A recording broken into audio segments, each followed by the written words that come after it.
আউযু বিল্লাহি মিনাশ শাইতানির রাজিম বিসমিল্লাহির রহমানির রহিম। মানব জাতির জন্য আল্লাহ রাব্বুল আলামিন পবিত্র কোরআনের গুরুত্বপূর্ণ 10টি উপদেশ বর্ণনা করা হলো।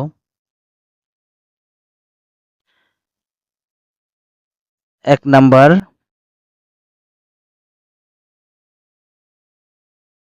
নাম্বার উপদেশ, সত্য ও মিথ্যার মিশ্রণ করা যাবে না। আল্লাহ রাব্বুল আলামিন ইরশাদ করেছেন, তোমরা সত্যকে মিথ্যার সঙ্গে মিশ্রিত করো না এবং জেনে শুনে সত্য গোপন করো না। সূরা বাকারার আয়াত 42।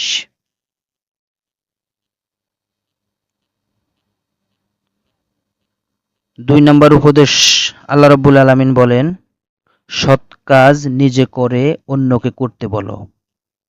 আল্লাহ রাব্বুল আলামিন ইরশাদ করেছেন, তোমরা কি মানুষকে সৎকর্মের নির্দেশ দাও আর নিজেদের বিস্মৃত হও। সূরা বাকারা আয়াত 44।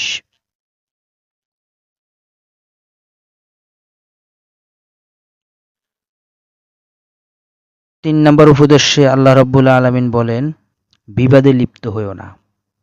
এই প্রসঙ্গে পবিত্র কোরআনের সূরা বাকারার আয়াত নম্বর 60 আল্লাহ রাব্বুল আলামিন উল্লেখ করেন, দুষ্কৃতকারী রূপে পৃথিবীতে নৈরাজ্য সৃষ্টি করো না।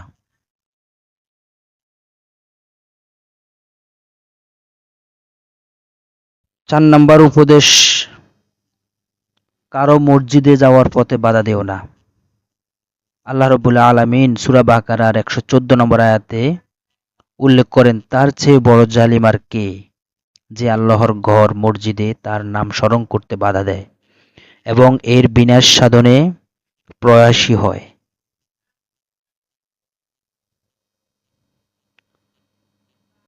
5 নম্বর উপদেশে, কারো অন্ধ অনুসরণ করা যাবে না। আল্লাহ রাব্বুল আলামিন সূরা বাকারার 170 নম্বর আয়াতে উল্লেখ করেন, যখন তাদেরকে বলা হয় আল্লাহ যা অবতীর্ণ করেছেন তা তোমরা অনুসরণ করো, তারা বলে, না, বরং আমরা আমাদের পিতৃপুরুষদের যাতে পেয়েছি তার অনুসরণ করব।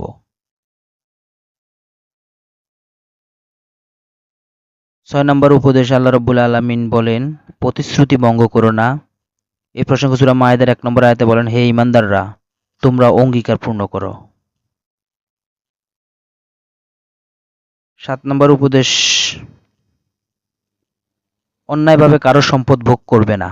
আল্লাহ রাব্বুল আলামিন সূরা বাকারার 188 নম্বর আয়াতে বলেন, তোমরা নিজেদের মধ্যে একে অন্যের অর্থ সম্পদ অন্যায়ভাবে গ্রাস করো না।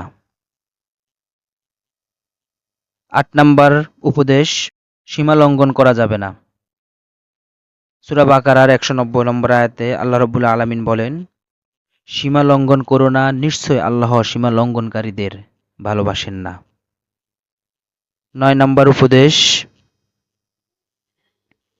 আল্লাহর পথে ব্যয় করো। সূরা বাকারার 195 আয়াতে আল্লাহ রাব্বুল আলামিন উল্লেখ করেন, তোমরা আল্লাহর পথে ব্যয় করো। 10 নম্বর উপদেশ, এতিমদের সম্পদ রক্ষণাবেক্ষণ করো। সূরা বাকারার 220 নম্বর আয়াতে আল্লাহ রাব্বুল আলামিন উল্লেখ করেন, মানুষ তোমাকে এতিমদের সম্পর্কে জিজ্ঞাসা করে, বলে দাও তাদের জন্য সুব্যবস্থা করা উত্তম। সাদাকাল্লাহুল আলিয়্যুল আযীম।